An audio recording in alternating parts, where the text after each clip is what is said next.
दोस्तों, जरा सोच के देखिए, खूबसूरती के पीछे भाग दौड़ करने वाली इस दुनिया के बीच में अगर सिर्फ आपकी नाक ही हद से कुछ ज्यादा लंबा हो तो आप क्या करेंगे? कुछ इसी तरह की है आज की ये कहानी, जहां हम देखेंगे कि इस लंबी नाक वाली लड़की के साथ क्या क्या हादसा होती है, जो एक इंटरेस्टिंग मूवी होने वाला है। बस आप मेरे साथ बने रहिए। तो कहानी मांडी नाम की एक लड़की से शुरू होती है, जो एक जवान लड़की थी, लेकिन वो अपनी लंबी नाक से बेहद परेशान थी। उसकी नाक बचपन से ही ऐसी थी, उसे अपनी नाक बिल्कुल भी अच्छी नहीं लगती थी।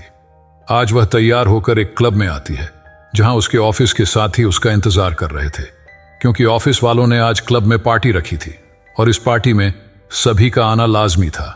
अब क्लब में आते ही मैंडी को पीने के लिए ड्रिंक दी जाती है, मगर लंबी नाक के साथ बड़े गिलास में ड्रिंक करना मुश्किल था, तो वो अपने लिए छोटे गिलास में ड्रिंक लाने को कहती है। मगर क्लब वाले उसकी नाक का मजाक उड़ाते हैं और उसे बड़ी गिलास में ही पीने को कहते हैं। तो मंडी जैसे ही ड्रिंक पीने लगती है तो कैट नाम की लड़की जानबूझकर ही उससे टकराती है। दरअसल कैट मांडी की बस थी और वह अक्सर ही मांडी की नाक का मजाक उड़ाया करती थी। उन मजाक को मांडी कभी तो नजरअंदाज कर देती थी, लेकिन कभी कभी वो उसके मजाक के कारण बहुत दुखी हो जाया करती थी। अगले दिन सुबह आज मंडी अपनी बड़ी बहन के घर में आई, जिसकी नाम जिम्मी है। मंडी जब भी बहुत उदास होती थी तो वह जिम्मी के घर आ जाती थी। आज उसे उदास देखकर जिम्मी समझाती है कि तुम खूबसूरत हो और अगर तुम अपनी नाक का इलाज करवाना चाहती हो तो मैं एक सस्ती सर्जन को जानती हूं। मगर मैंडी उसकी बात को नकार देती है, क्योंकि वो प्लास्टिक सर्जरी करवाने से डरती थी। अब वह जाती हैं ऑफिस में, जहां वो इस वक्त अपनी बॉस कैट सामने खड़ी थी। तो कैट पहले जमकर उसकी मजाक उड़ाती है और फिर उसे कॉफी लाने को कहती है।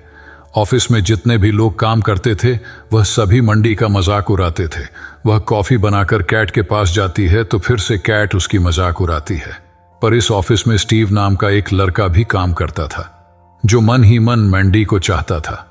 पूरा दिन ऑफिस में काम करने के बाद अब रात को मैंडी अपने घर लौट आती थी और इसी घर में उसके साथ एक और औरत रहती थी, जिसका नाम पेमला था, और वो भी मौका मिलते ही उसकी नाक का मजाक उड़ाती रहती थी। आज ऑफिस में हर किसी ने उसका मजाक उड़ाया था और घर आते ही पेमला ने भी उसे जलील कर दिया। अब इन सभी लोगों से तंग आकर आज उसने फैसला कर लिया कि वो हर हाल में अपनी नाक की सर्जरी करवाएगी।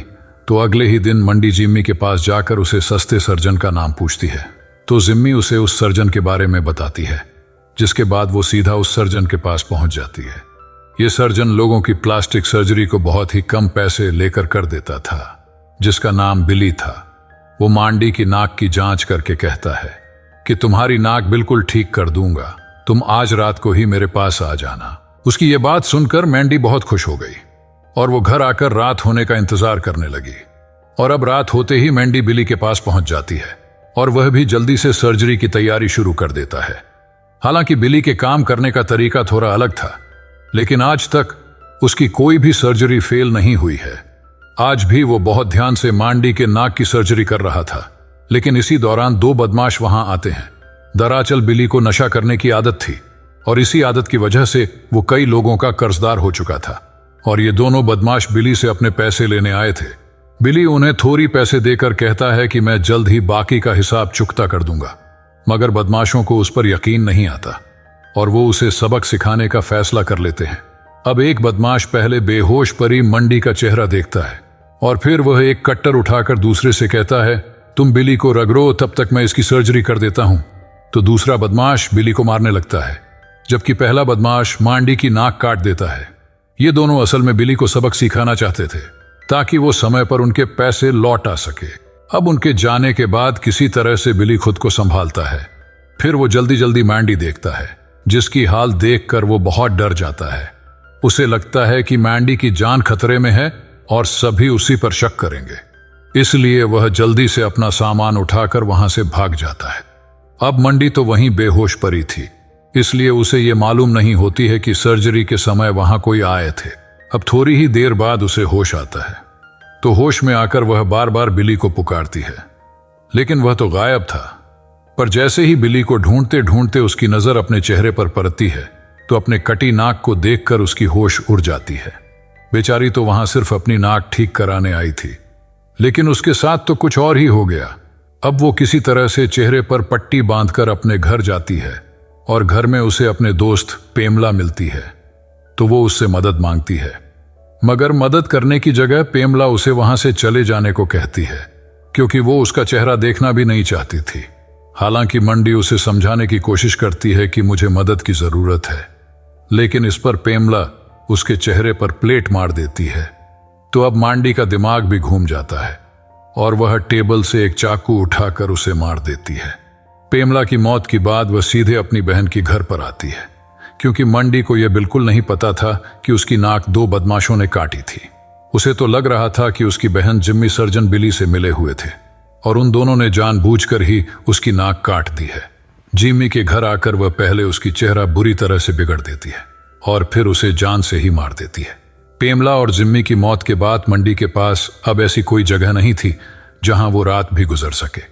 उधर पुलिस कभी भी उसके घर तक पहुंच सकती थी, इसलिए वो पूरी रात एक पार्क में बिताती है और अगले दिन सुबह जैसे ही उसकी नींद खुल जाती है तो उसे अपने आसपास बहुत से लोग दिखाई देते हैं और मंडी इस समय नई जगह पर थी। तो वो उन लोगों से पूछती है कि तुम लोग कौन हो?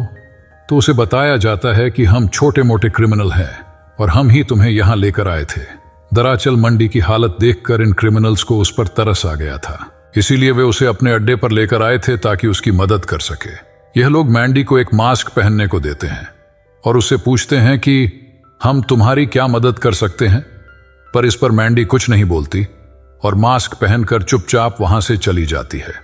कुछ दिनों बाद मांडी अपने ऑफिस में आती है और उसके सामने जो भी आता था वो उसे बेरहमी से मार देती है, क्योंकि नाक काटने के बाद उसका दिमाग पूरा हिल चुका था और वो पूरी तरह से पागल हो चुकी थी। वो उन सभी लोगों को अपना दुश्मन समझ रही थी जो कभी भी उसकी नाक का मजाक उड़ाया करते थे। मंडी का मानना था कि अगर वो उसकी नाक का मजाक ना उड़ाते तो वो कभी भी बिली के पास न जाती और ना ही उसकी नाक काटी जाती। ऑफिस में कत्लेआम करने के बाद वो सीधे उसी क्लब में जाती है जहां की सभी लोग उसकी नाक का मजाक उड़ाया था। यहां आकर भी वो उन लोगों को बुरी तरह से तरपा तरपा कर मार देती है जो उसे लंबी नाक के कारण जलील किया करती थी। इसके बाद वो शहर के लोगों को भी मारने लग जाती है। दरअसल अब उसका गुस्सा सभी पर टूट पड़ा था और उसने पूरे शहर को अपना दुश्मन समझ लिया था। उसे लग रहा था कि शहर के लोग सिर्फ और सिर्फ खूबसूरत लोगों की ही कदर करते हैं। अगर किसी के पास खूबसूरती नहीं है तो ये लोग उसकी बिल्कुल कदर नहीं करते। यही बात सोच सोचकर उसने पूरे शहर में हाहाकार मचा दिया था।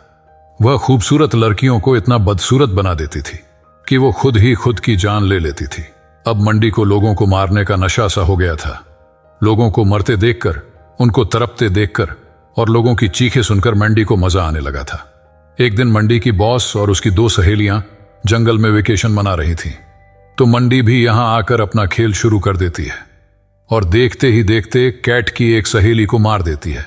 मंडी की ये रूप देखकर वो दोनों लड़कियां बहुत डर जाती हैं और खुद को बचाने के लिए वहां से भाग जाते हैं, मगर मंडी से बच पाना नामुमकिन है। जल्द ही उसके हाथ कैट की सहेली लग जाती है तो वो पहले उसकी पैर को काटती है और फिर वही पैर उसे खाने को कहती है, मगर जब वो लड़की उसकी बात नहीं मानती है तो वो उसकी गला काट कर उसे मार देती है।